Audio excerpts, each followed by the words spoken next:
We're told that everything has a logical explanation, and we turn to science for answers. But what happens when even science doesn't have an answer? Reality is what you make it, and sometimes a much higher order level of logic is needed, more than we humans can comprehend. Maybe that's why faith is necessary. But whatever the reason, these following stories still haunt their victims to this day. It's Mr. Reality, and I'm back with more true haunting tales. When my grandparents bought their house for a family of 10, my grandpa found a fake wall upstairs. He tore it down to make a room for the family.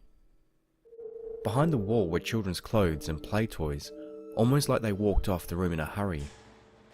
My mum told me stories of sitting in a room and something circling the walls around it, surrounding like wallpaper being torn. When she moved out, my aunt moved into the same room. She would wake up with pictures she hung lying on a chest in the morning. My cousins also had stories of hearing footsteps coming up the stairs and stopping outside their door in the middle of the night. I still don't go upstairs at their house because it's always cold and I get weird vibes up there. Even in my adult life, I have scary dreams that take place in their upstairs. I lived in an old apartment in 2002. The place was built sometime in 1900, so it was just over 100 years old when I moved in. The living room and kitchen were fine, but the bathroom and bedroom were unnerving, like I just always felt like I was being watched, especially in the bedroom if the closet door was open. Those unnerving feelings just became moderately uncomfortable as I settled in. I felt safe in the bedroom, but only if the door was locked. One night, I was dead asleep when there was a loud bang on my bedroom door. When I got up the courage to get out of bed, I checked the apartment and all the windows were closed and locked from the inside. The door still had the chain secured and no one was in there. I mentioned the closet in the bedroom, and I never liked going in there. I never liked if the door was open. For some reason in my head, I would hear gasping noises, so for that reason, the closet stayed closed. About a month later, I was woken up to a loud bang on my door. I was dead asleep, but something woke me up, and it was a pressure on me like being held down. It was pitch black in my room. I couldn't see anything, but I knew someone was standing over me. When I could finally turn on a bedside lamp, no one was there. After that, I couldn't sleep in the dark. I had to sleep with the lamp on. That incident scared the life out of me, and after that, the unnerving feeling of being watched intensified. Friends would come over and comment about being uncomfortable in the bathroom like being watched. It became so uncomfortable for me, when I had the chance to move to another unit, I jumped at it. I packed up and I got the fuck out. After me, several people rented the apartment and they would move out within months. I became friendly with the building manager and I told him that I felt this place was haunted. He kinda laughed it off. Years later, they were renovating the place. The building manager was doing some painting in there and the building owner was there too. I went and checked out the apartment.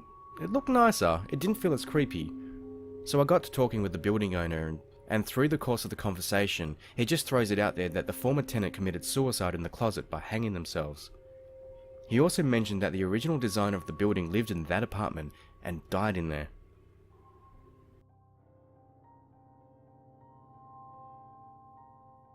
When I was in high school, my uncle would throw me a couple of bucks to help babysit his kids with my aunt. They lived in a 2-story house by the water.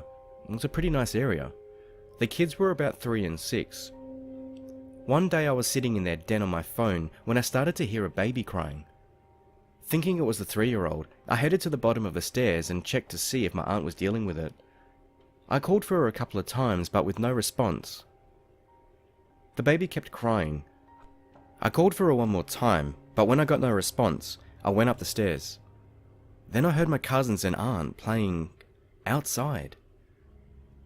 All the hairs on my body stood up, and I literally felt a chill run down my spine. I quietly turned around, walked down the stairs, got in my car, and drove away. The baby was still crying when I closed the door behind me. A few years later, I was drunk at a family party and told my uncle this story. He told me that he and his wife used to hear the baby too, and apparently the previous owners had a kid die of SIDS in that room upstairs. He's uber Catholic and had a mass said for the baby. He said after that, it never happened again.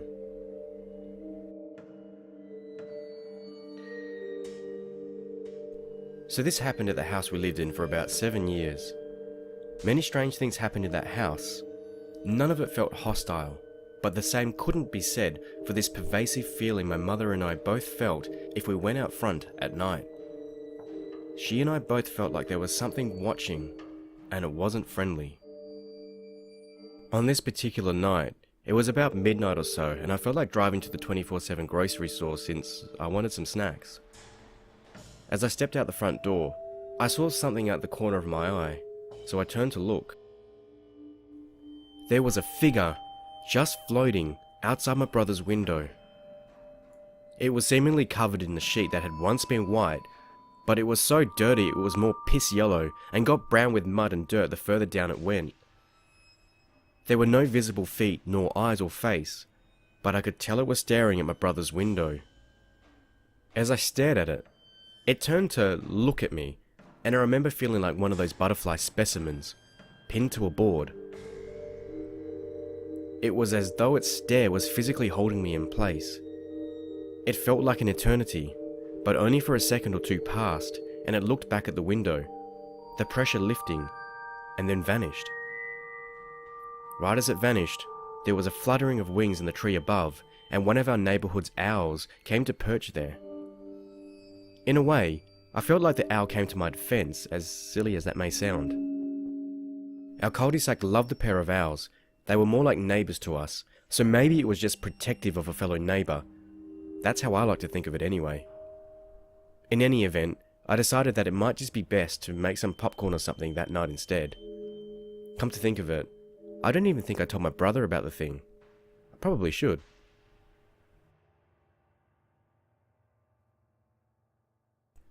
We moved into an old 3-story house that was built at the turn of the century. From the deeds, we saw it was owned by a single woman for many years before being sold to a man, and then to us, my husband and my grandmother. It needed a lot of work, but luckily the next door neighbour was a builder. He came in to do the work while my grandmother visited my parents in another city. On the final day, he said, "Your grandmother is always working out in the garden. It looks great." After speaking with him, I realised he'd been seeing a white-haired woman walking outside of the back bedroom window in the garden. It definitely wasn't my grandmother. She was 100 miles away. I never told him because he's really superstitious and probably wouldn't have come back.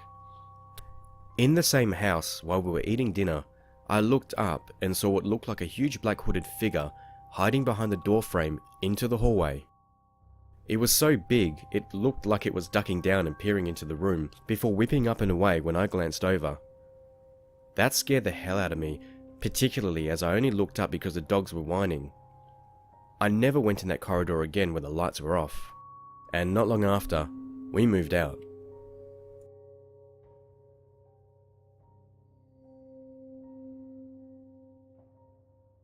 I lived in an older house built in the early 80s, and there were some weird things that would happen. Objects in places we didn't leave them, voices, lights. Nothing particularly creepy though, except after this. I have 2 brothers and we're all exactly 2 years apart. When I was young, roughly 9, my brothers about 7 and 5 shared a room. Across the hall was my room. Our doorways looked at each other. I awoke late into the night as it was still dark to a methodic click sound.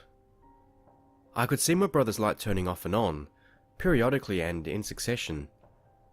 I wandered into the doorway and watched as my brother sat in the top bunk, a look of horror on his drained-looking face with his little arm reached down clicking the light switch. What the fuck?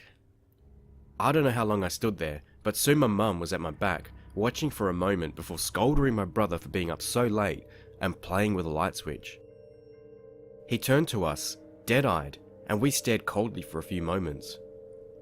Then in the most monotone voice I've ever heard from a 7-year-old, he told my mum, "They can only move in the dark. They keep getting closer. When I turn the light off, they can almost touch me now. Goodbye. My mum freaked out and took all three of us to her room, shut and locked the door, and we slept with the light on. The next morning, I asked my brother what he saw. He again got a very dark look about him before explaining to me what happened. He said that children kept coming out of his closet, except they were darker than the darkest shadow, except for white lines that surrounded the outline of their forms. They had empty white eyes. Every time the light was off, they inched closer. When the light was on, they vanished. When the light turned back off, more descended from the closet and made their way to his bed, climbing up the bunk bed and reaching for him. They left the youngest one alone and asleep though. This freaked me out, but from here, it only got worse. This became a nightly occurrence, and both my brothers soon began asking for a chain on the closet door. Mum finally obliged so they could at least get some sleep, and I started staying with them as well to help them sleep. The night the chain was placed on the door, we fell asleep with relaxed fears. Or so we thought. The closet door violently slammed open as far as the chain would allow, and I swear to God, all three of us saw small black hands clawing through the gap. This became almost nightly. It quickly evolved into whispering coming from the door of the closet. Desperate pleas of just let us out. My mum thought we had overactive and gruesome imaginations. Maybe she was right. This continued for almost a year, and as suddenly as it began, it just stopped on the year mark. No sounds, no traces, no nothing. We carried on with life. Other strange things occurred from time to time. Some scary, some odd. We grew older. We stayed in that house for 13 years. We moved, and I moved out of my mum's house. I got my own place, and by some stroke of absent-mindedness, moved in the house directly beside my childhood home. By now, I'd forgotten about all the strange things in my childhood and didn't remember them until I was walking my dog one night close to 3 AM. I work until midnight, so I'm up all night. My brother's childhood bedroom window faces the backyard of my current home. I looked up as my dog started staring in that direction to find the light going on and off. Methodically, slowly. I found it strange, and it became a nightly occurrence on my walk to look up and see the light. I remembered the children from the closet. The strangest part for me is the family that moved into my old home is a single mother of 3 boys. Just like my family. And just like my family, the children were very fairly close to the ages of 9, 7, and 5, give or take a year or two. After doing some research, I found that particular house was built in 1980 or 1981. It held a nice young family until 1987 when an electrical fire broke out. The family was a father who worked in the mines and was often away, a stay-at-home mum, and her 3 boys, roughly 8, 6, and 4. When the fire broke out, the boys became trapped in the bedroom my brothers slept in. The boys of the original family died of smoke inhalation. Only 2 of the 3 bodies were recovered. The mother made it out alive, but later took her own life.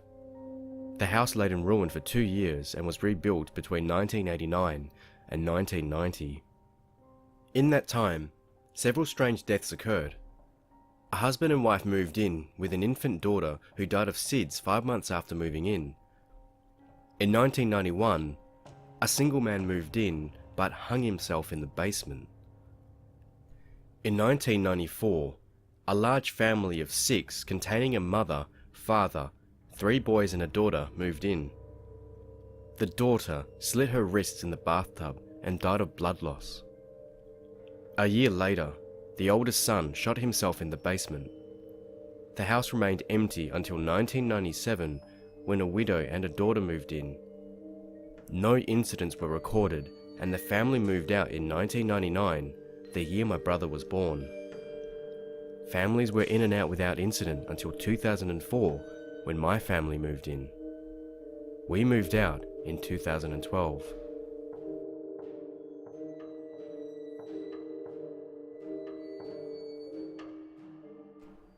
A hand appeared behind my refrigerator, slapping a bag of bread to the floor.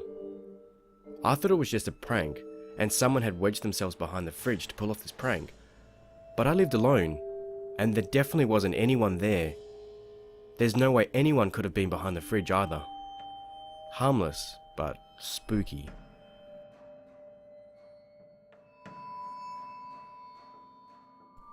Early sophomore year in college, my girlfriend spends the night in my dorm room. She'd lost her virginity to me that night before, and this was her first time ever spending the night in a boy's bed. That morning, she's still half asleep, so I get in the shower. While showering, I'm 100% certain that I could hear someone calling out my name. But hey, I ignored it. There's that thing where you end up hearing your own name in white noise just because it's something you're attuned to hear. The weird thing is, it sounded very loud but also very, very far away, sounding like it was coming from deep inside my own head. Like I was wearing headphones and hearing my own name called out in this tiny panic scream. It was really odd, but again, I dismissed it entirely. I finished my shower and went about my day, never mentioning it to anyone. So 2 years later, we're sitting around in someone's dorm room and my girlfriend casually mentions, "Hey, you remember that first night I stayed in your room and then you went to go to the shower?" I was freaking out because it was so dark in your room, I started having a mini panic attack and started screaming your name in my head while you were in the shower.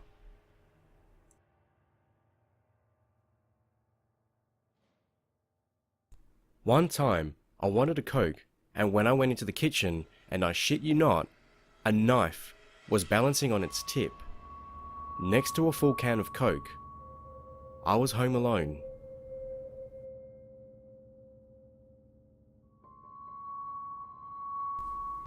"4 years ago, I lived in a very large farmhouse that was converted into 2 apartments. The house was known as the old boys' home, and it was used to house boys with behavioural issues, but was closed due to allegations of molestation. I was living with my boyfriend and 3-year-old daughter at the time.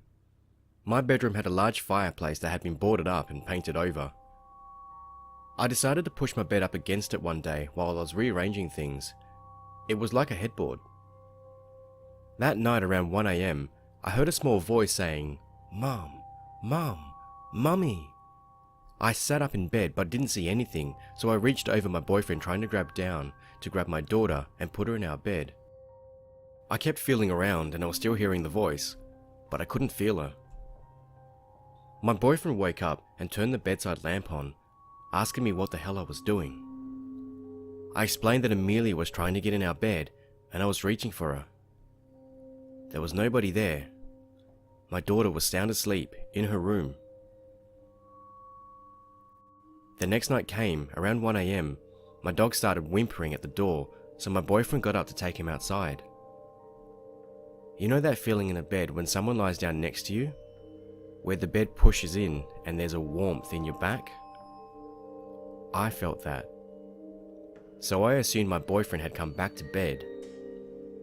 I rolled over. My boyfriend wasn't in the bed, and I felt the fucking bed release pressure.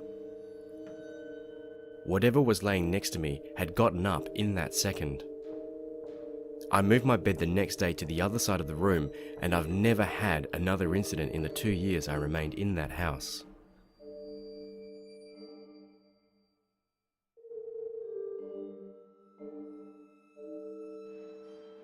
Back when I was a kid, my grandmother had a really close friend who used to help her babysit us.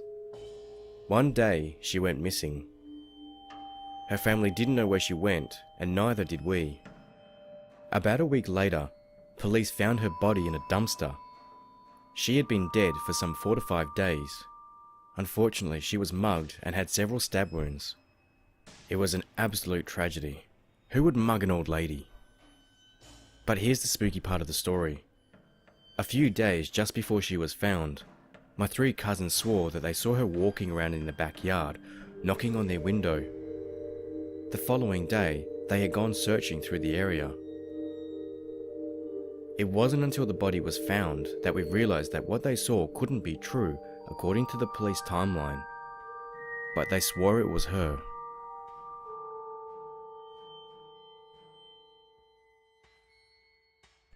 While at uni, My friends and I ran out of booze. Hardly any shops were open because it was late on, so the only option was to walk a mile or so to the nearest 24-hour supermarket. Between the supermarket and the dorms, we lived in just row after row of suburban houses which all looked the same.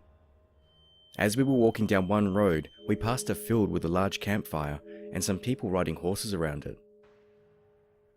There were people playing musical instruments and general sounds of a good time going on. The horses and fire and the lanterns which dotted about gave it a very old-fashioned feel. It's kind of weird, to be honest, considering where we were in our times. Maybe 5 minutes after passing the field, now walking past houses again, one of my friends commented on how weird and out of place the gathering of people had been. My other friend and I had been thinking exactly the same thing, so curious, we turned around and walked back to find exactly what was going on. There was nothing there. Not just no people or horses. There was no field, just more and more houses. Even though we were absolutely certain that we were on the right road, as we'd simply turned around, we walked up and down the neighbouring roads too. We found nothing. We weren't drunk, though we did have some drinks, and so I've got absolutely no idea what happened that night.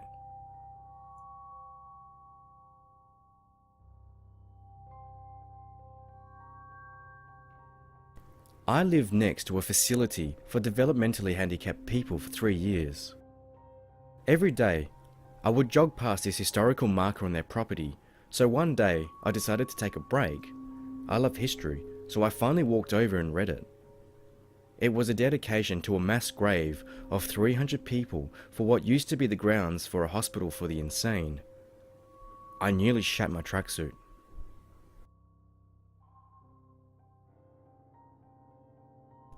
I currently live in a haunted house. I've heard voices and footsteps.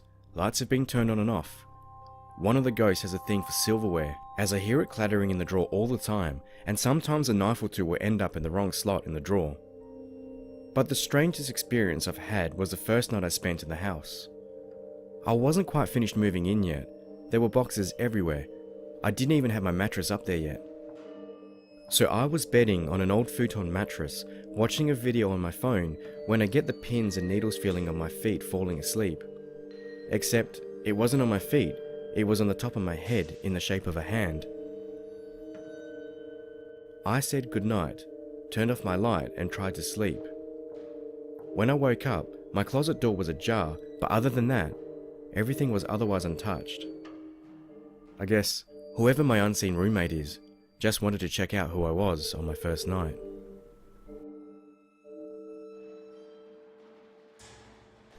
This happened to my mum while my brother and I were both at school.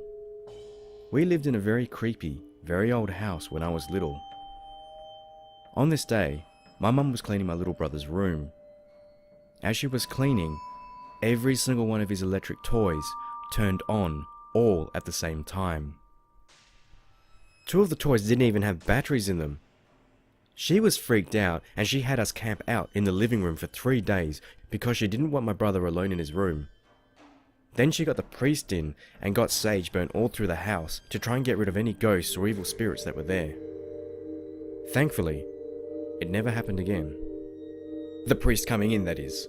You see, 2 of the toys did come back up after that, and that would happen on occasion. So we moved out.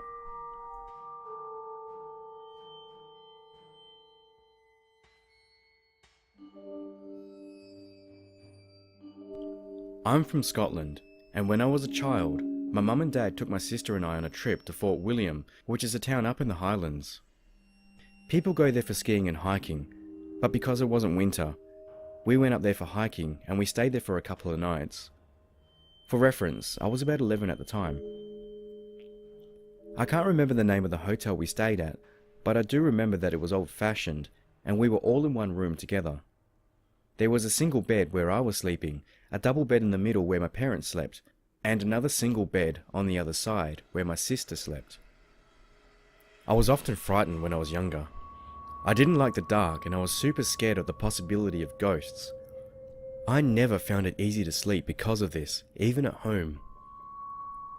I vividly remember tossing and turning that first night in the hotel for a long time before lying on my back and trying to calm myself down.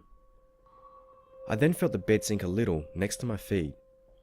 I heard the creak of the old mattress. Someone was sitting at the foot of my bed. My heart was honestly pounding. I hadn't heard my sister or parents get up, so I was terrified. Whatever was sitting there quickly moved, so it was sitting on my feet. I felt the weight of whatever it was. I heard the mattress creak again. My feet were freezing cold. It then moved off my feet and sitting down next to them again. The old mattress shifted and creaked one more time. What the fuck? I just heard something fucking knock from behind me. What the fuck was that? Oh man. I think I heard something knock at my window just behind me as I just narrated that. And I'm not actually so sure where it came from, but I'm gonna just pause here real quick and just go check it out. Okay, that was a false alarm. I don't know, the outside lights went on and I couldn't really see anything, but usually the lights come on if someone's out there. I've got cameras and stuff, but I don't think it's anything to worry about. Maybe just something, I don't know, knocked or whatever. Anyway, let's get back to it. Within a second or two, I felt the coldest I've ever felt, but not throughout my whole body. The coldness was slowly rising up from my feet, accompanied by a feeling of pressure. I was too scared to even open my eyes. I was willing myself to call for my mum, but I was so scared that I just couldn't at first. When I managed to shout out and wake up the rest of my family, the cold, pressured feeling had rushed to my knees. When the lights were switched on, the feeling vanished. I have no explanation for this whole situation. My dad slept in that bed the next night, and I stayed awake the whole night in the double with my mum.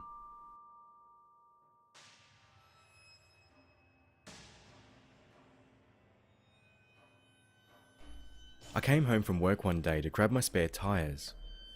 My sister was away at school 7 hours away, and neither of my parents were going to be home for another 5 hours at minimum. I ran in, changed my clothes, grabbed my tyres, then drove to a garage to get them installed.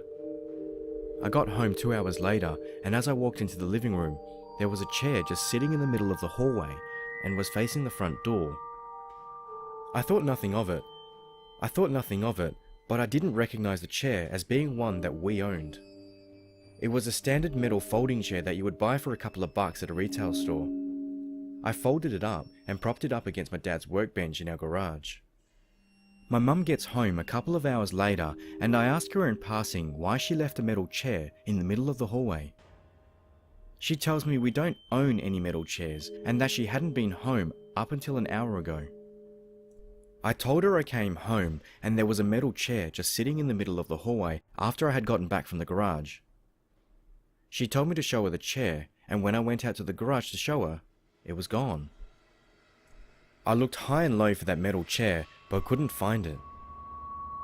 I swore to her that I wasn't on drugs and that I wasn't imagining things. She thought what I was telling her was strange, but didn't pay much attention to it. I never saw that chair again, nor do I know where it came from or where it went.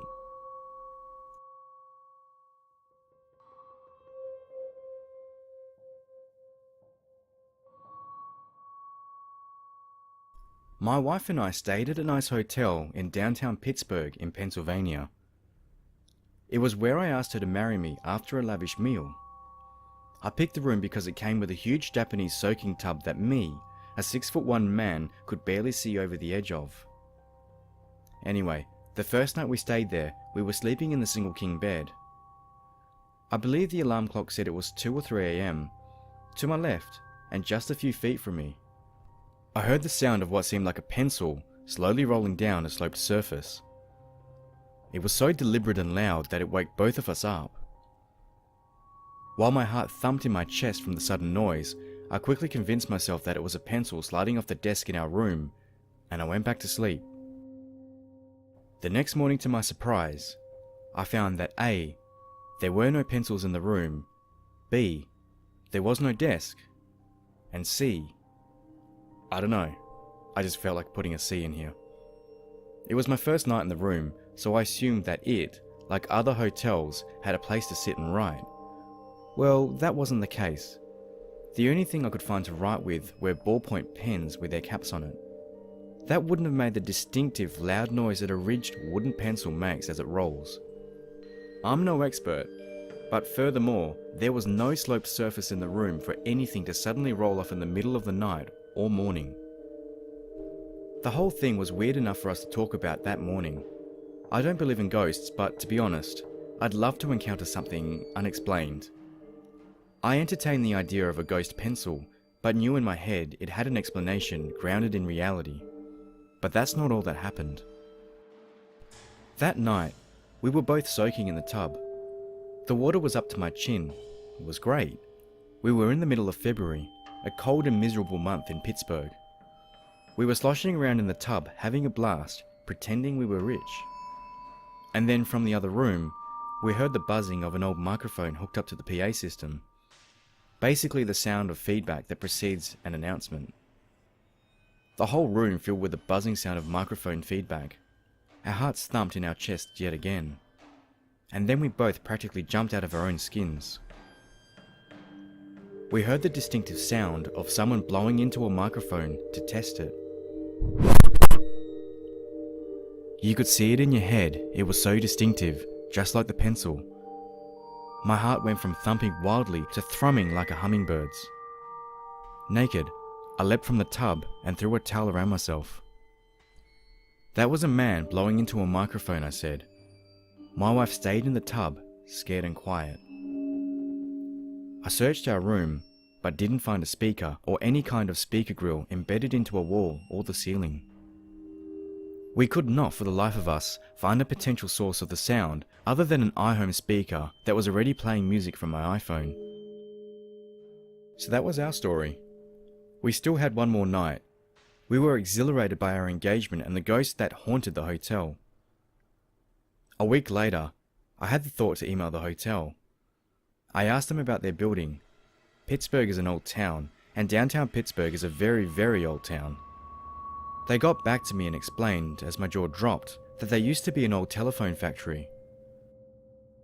I don't know why I found meaning in that explanation or why it made everything click so well, but my thoughts immediately went to the sounds of a factory, the PA system, the drafting table, all relics from another time in that building's life.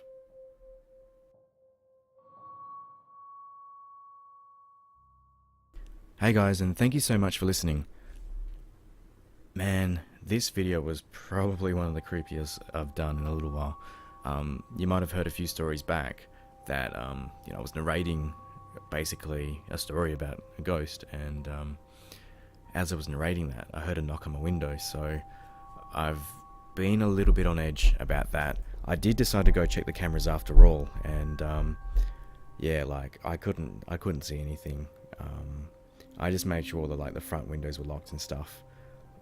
But then I guess I felt like something was following me, so I guess it's my brain, processing that fear into whatever. And man, I don't get fucking scared. Like seriously, I'm a grown adult. Who the fuck gets scared of something in the dark, like being followed and shit?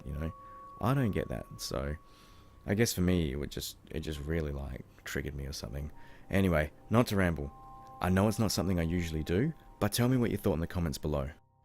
Remember to like the video, it helps me out massively on YouTube for growth. If you want to share it with anyone, you're more than welcome to. You have my blessing. But otherwise, I'll see you guys in the next one.